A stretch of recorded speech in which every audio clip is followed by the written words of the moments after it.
Hey everyone, अगस्त month की शुरुआत हो चुकी है और हमारे पास सिर्फ एक दिन ही है। मीन्स टू से आज 31 है और कल से हमारा अगस्त स्टार्ट हो जाएगा।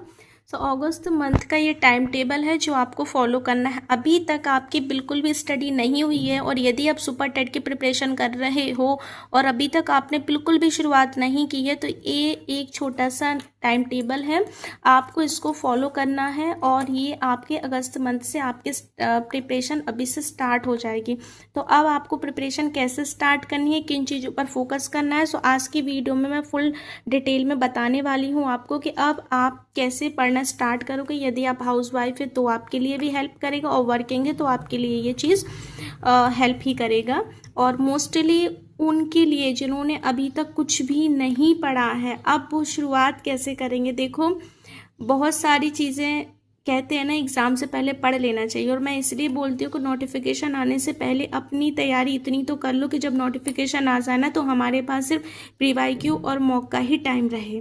ओके, अब चलो हम बिना बात करें, बिना टाइम को वेस्ट करें, अपनी बात पर आते हैं। सो यूपी सुपर टेट 2026 अगस्त मंथ ये टाइम टेबल डेली फॉलो करो। अब आपको पता है अगस्त में 30 डेज होंगे और 30 डेज में से हमारे पास सिर्फ 30 डेज ही हमें स्टडी को नहीं मिलेंगे, हमें मैक्सिमम ये सोच लो कि 25+ डे मिलने वाले हैं। बिकॉज फेस्टिवल भी है तो फेस्टिवल की वजह से हमारे 2-4 दिन इधर उधर हो जाएंगे, दैट्स क्लियर। बट हमें 25 डेज में क्या करना है, 25 डेज में हमें 14 सब्जेक्ट हैं हमारे, जैसे सुपर टेट में। अब हमारे जो 30 डेज हैं या हमने 25+ डेज निकाले हैं, तो 25+ डेज में हमको क्या करना है, 5 से 6 आवर्स की स्टडी हमें डेली करनी है। अब आप बोलोगे हम डेली कैसे कर पाएंगे, बिल्कुल कर लोगे, मैं आपको सीक्वेंस वाइज ही बता रही हूँ। आपको एक चीज़ बता दूँ कि सुपर टेट में आपके 14 सब्जेक्ट हैं, दैट्स क्लियर, ये चीज़ आपको पता ही होगी।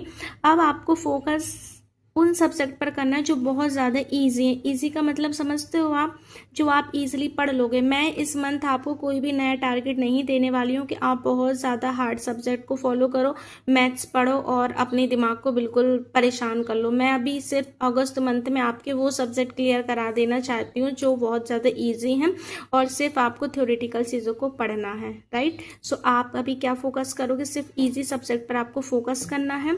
ईजी सब्जेक्ट में जैसे हिंदी हुआ, साइंस हुआ, सोशल साइंस हुआ, एनवायरमेंटल हुआ, IT, computer, child education, teaching approach, वो पेडागोगी आ गया, तो ये हमारे टॉपिक है, राइट। अब इसमें मैंने मैथ्स नहीं लिया, मैंने इंग्लिश नहीं लिया, ना ही मैंने जीके जीएस लिया, वो मैंने जानबूझकर नहीं लिया है। इसको अभी हम स्किप करेंगे, इन तीनों का भी हम स्किप करेंगे। हम बात करेंगे हिंदी, साइंस, सोशल हिस्ट्री। अब आप बोलोगे कि साइंस भी टफ है, सोशल साइंस भी टफ है, सब टफ है, तो फिर ये बताओ इजी क्या है। इनको इजी सब्जेक्ट में ही माना जाएगा क्योंकि सिर्फ हमें इनको पढ़ना है, हमें कोई इसमें सॉल्यूशन नहीं चाहिए। हिंदी में हमें वही संज्ञा, सर्वनाम, क्रिया, विशेषण और हिंदी का इतिहास, यही चीज़ें पढ़नी है। साइंस में भी हमें क्या पढ़ना है, कुछ नहीं। लूसेंट की बुक उठाओ, लूसेंट से फिजिक्स, केमिस्ट्री, बायो को पढ़ना शुरू करो, जितने भी टॉपिक है उनको पढ़ो। आप मेरे कहने के अनुसार एक बार पढ़ के देखिए, आपको बहुत कॉन्फिडेंस आएगा और पढ़ने में अच्छा भी लगेगा। तो साइंस को आप लूसेंट से कवर कीजिए, घटना चक्र है तो वो भी बेटर है। अब आपके पास कोई भी साइंस की बुक हो जिसमें फिजिक्स, केमिस्ट्री, बायो तीनों डेप्थ में दियो, उनको आप कंप्लीट कर लो।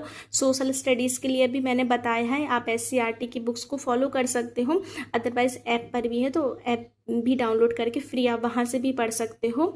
एंड इन्वायरमेंटल के लिए भी सेम ही है, आईटी, कंप्यूटर, चैट। अभी आपको ये सारी चीज़ें पढ़नी है। अब आप बोलोगे ये हम कहाँ से पढ़ें, कैसे पढ़ें, मैं वो भी बता देती हूँ। आपको 5 से 6 आवर्स निकालना है। अब आप कैसे निकालोगे ये चीज़ समझ लो। मॉर्निंग में कैसे भी करके आपको 2 आवर्स निकालने हो, नाइट में 2 आवर्स निकालने, बची हुई है पूरे दिन में आपको जब ठीक लगे टाइम, अब तब 2 आवर निकाल लेना। ओके, 6 सब्जेक्ट के अकॉर्डिंग मैंने 1 आवर्स सारे सब्जेक्ट्स को दिया हुआ है, इसलिए मैंने आपको बोला कि सिर्फ 25 डेज को ही हम लेकर चलेंगे, 5 डेज में फिर भी हम स्किप कर रहे हैं। ओके, अब चलो, अब जैसे मैंने आपको सब्जेक्ट बताया, अब हम सब्जेक्ट को टारगेट कहाँ से करेंगे। अभी हमें मैथ्स नहीं पढ़ना, इंग्लिश नहीं पढ़ना, जीके जीएस को नहीं पढ़ना है। साइंस के लिए हम लूसेंट से पढ़ेंगे, लूसेंट हुआ, घटना चक्र हुआ, इनसे हम पढ़ेंगे। और हमें ये मत सोचो कि आएगा कि नहीं आएगा, बिल्कुल आएगा। देखो आपके सिलेबस में जो टॉपिक है ना, वही सारे टॉपिक लूसेंट में हैं, घटना चक्र हैं, और मुझे ये लग रहा है कि ये बहुत ज़्यादा आपके लिए बेनिफिट होगा, इसकी बहुत हेल्प मिलेगी। आप लूसेंट से सिर्फ साइंस को पढ़ना, आपको कोई यूट्यूब की क्लासेस देखने की ज़रूरत नहीं है। यदि आपके पास बुक्स अवेलेबल है तो आप लूसेंट की बुक से पढ़िएगा। सोशल के लिए आप SCERT बुक ऐप से डाउनलोड कर लीजिएगा, या फिर सोशल के यदि आपके पास बुक भी हो ना तो उससे भी पढ़ सकते हो, वो भी 8th तक आएगा तो आप उसको भी पढ़ सकते हो। यदि आपकी सोशल की, जैसे मेरे पास NCERT बुक्स हैं, तो आपके पास यदि हैं, आपने UP टेट में खरीदी हो या फिर आपने CTET में खरीदी हो तो आप वो भी कर सकते हो, राइट। EVS के लिए भी आप सेम ही है, यही अप्लाई कर लो, है ना। चाइल्ड एजुकेशन, जैसे इसमें 3 सब्जेक्ट है आपके, देखो 3 सब्जेक्ट है, मुझे टीचिंग अप्रोच से मैंने आपको सिलेबस बताया था ना, तो 3 सब्जेक्ट है वो आप यूट्यूब से भी पढ़ सकते हो और बुक से भी पढ़ सकते हो। मैंने दोनों रिसोर्स बताया। अब आप ये सोच बोलोगे कि मैम यूट्यूब में कहाँ से पढ़ें, देखो यूट्यूब में सचिन अकेडमी हुआ और KD लाइव हुआ, और भी 1-2 चैनल्स ऐसे हैं जो मैं बता चुकी हूँ, उनसे भी आप पढ़ सकते हो। और आपको यदि आपके पास बुक है तो ये तो बहुत अच्छी बात है, BEd हुआ, BTC हुआ, DLED की बुक, यदि आपके पास ये तीनों, या आपने कुछ भी किया है, BEd किया है, BTC किया है, DLED जो भी आपने किया होगा, उसकी आपके पास बुक्स होंगी, वो बुक्स बहुत हेल्प करेंगी आपको, क्योंकि सारा कंटेंट इनका सारा कंटेंट इन टॉपिक इस बुक में है। और मुझे पता है क्योंकि बहुत सारे स्टूडेंट्स के पास है, तो मैं देखा भी है मैंने, तो आप वहाँ से भी पढ़ सकते हो, तो ये आपके लिए ईजी रहेगा। और यूट्यूब से चाहो आपके पास बुक नहीं है तो आप यूट्यूब से पढ़ लो, तो ये हो गया। देखो अब हिंदी के लिए आप बेसिक से कंप्लीट कर लो, जैसे टॉपिक स्टार, जैसे आज हमने संज्ञा पढ़ा, सर्वनाम पढ़ा, इस तरीके से आप कर सकते हो। तो गाइस ये था अगस्त मंथ का हमारा टाइम टेबल था। चाहे आप हाउसवाइफ हो या फिर आप वर्किंग हो, आपको कैसे भी करके इस अगस्त मंथ में ये सारी चीज़ों को कंप्लीट करना है, कोई बहाना नहीं चलेगा। 5 से 6 आवर्स की स्टडी आपको करनी ही करनी है, और हमें एक न्यू बिगिनिंग करनी है, और हमें इस टाइम टेबल को फॉलो करना है। That's clear. I hope guys की चीज़ें समझ में आ गई हो। देखो अब तो कोई कन्फ्यूज़न नहीं होगा, मैंने बुक्स आपको ऑलरेडी शेयर कर दी हैं, बहुत सारी चीज़ें शेयर कर दी हैं।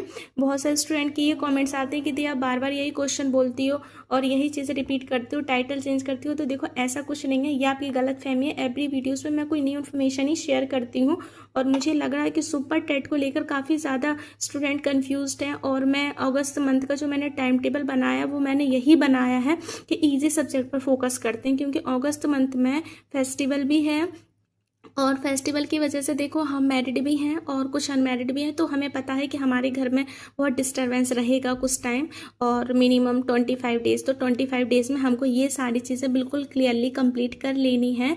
और कंप्यूटर के लिए भी मैंने आपको क्लास सजेस्ट करी है, तो वहाँ से देख लेना। देखो एक चीज़ हमेशा याद रखो, आप यदि सिलेबस के अकॉर्डिंग पढ़ोगे ना तो चीज़ों को बहुत जल्दी क्लियर कर लोगे, और आप बिना सिलेबस के पढ़ोगे ना तो आपको बहुत ज़्यादा प्रॉब्लम आएगी, बिकॉज आप खुद ही नहीं समझ पाओगे कि मुझे क्या चीज़ें पढ़नी है, क्या चीज़ें नहीं पढ़नी है। तो इसलिए मैं आपको बोलती हूँ कि जब भी पढ़ो आप सिलेबस के अकॉर्डिंग पढ़ो, और मैंने सिलेबस आपको ऑलरेडी शेयर कर दिया है। यूपी सुपर टेट का सिलेबस तो आपके पास होना ही होना चाहिए, चाहे आप प्राइमरी के हो या फिर जूनियर के। और जूनियर के लिए ये नहीं है, जूनियर के लिए वो चाहें तो अपने सब्जेक्ट को पढ़ सकते हैं। और मैथ्स, इंग्लिश, जीके, जीएस मैंने इसलिए आपको बोला है लास्ट में पढ़ने का, क्योंकि उसको हम पढ़ेंगे सितंबर में, अगस्त मंथ में इसको हम नहीं पढ़ेंगे। अगस्त मंथ में हम ये सारे टॉपिक्स कंप्लीट करने वाले हैं, और हमें ऐसे कंप्लीट करना है ना कि इनको हमें दोबारा पढ़ने की ज़रूरत ना पड़े। एक बात और मेरी ध्यान से सुन लो, आप जो भी सब्जेक्ट को पढ़ो, चाहे आप सोशल स्टडीज़ पढ़ो, आप साइंस पढ़ो, आप हिंदी पढ़ो, कोई भी सब्जेक्ट पढ़ो, संस्कृत पढ़ो, कुछ भी पढ़ो, बट आप ऐसा पढ़ो कि आपको वो चीज़ दोबारा ना पढ़नी पड़े। और एक बात और बहुत इंपॉर्टेंट चीज़ है, आप नोट्स बनाओ, क्योंकि आप नोट्स बनाओगे ना तो आपको लास्ट मोमेंट पर रिवीजन करने में प्रॉब्लम नहीं आएगी। और ये जो आप अगस्त मंथ में सारा कंप्लीट कर लोगे ना, वो सितंबर में आपको हेल्प करेगा कि मैंने ये सारी चीज़ें कंप्लीट कर ली हैं, और मेरे को अब क्या पढ़ना है, मुझे अब नई चीज़ को पढ़ना है। ओके, और किसी भी टॉपिक को पढ़ो इस तरीके से पढ़ना कि जब आप उसके MCQ लगाओ ना तो वो सारी चीज़ें क्लियर हो जाए। गाइस मैं अपना एक्सपीरियंस ही आपको बता रही हूँ, क्योंकि मैं खुद ही इस तरीके से बनाती हूँ टाइम टेबल, उसी तरीके से मैं पढ़ती हूँ। हालांकि आपका सुपर टेट है तो मैंने सुपर टेट के अकॉर्डिंग आपको बता दिया। सो आप हाउसवाइफ हो या वर्किंग हो, दोनों ही इस टाइम टेबल को फॉलो कर सकते हो। 5 से 6 आवर्स आप निकाल सकते हो ईजिली। यदि आप चाहो तो बहुत कुछ कर सकते हो, ना चाहो तो आप 2 आवर्स भी नहीं निकाल सकते हो। ओके, और ये बुक्स मैंने आपको बता ही दी हैं, और ये सारी चीज़ें आपके पास ऑलरेडी अवेलेबल होंगी, और नहीं होंगी तो उसके लिए यूट्यूब चैनल्स भी हैं। ऐसे बहुत सारे स्टूडेंट ऐसे हैं जिन्होंने भी DLED किया, BEd किया, जो भी उन्होंने किया होगा ना, उनके पास ये सारी बुक्स होंगी, और तो आप उनको ईजिली पढ़ सकते हो, है ना। तो चलो ये वाले टॉपिक हम पढ़ेंगे सितंबर में। आई होप गाइस के टाइम टेबल बहुत अच्छा लगा होगा आपको। And please like comment share and subscribe ज़रूर कीजिएगा। आपका एक एक कमेंट्स मेरे लिए बहुत ज़्यादा मोटिवेशनल का काम करता है और आपके कमेंट्स मुझे बहुत मोटिवेशन मिलता है। चलो तो फिर हम मिलते हैं नेक्स्ट वीडियो में किसी न्यू इन्फॉर्मेशन के साथ। जब तक लिए बाय बाय।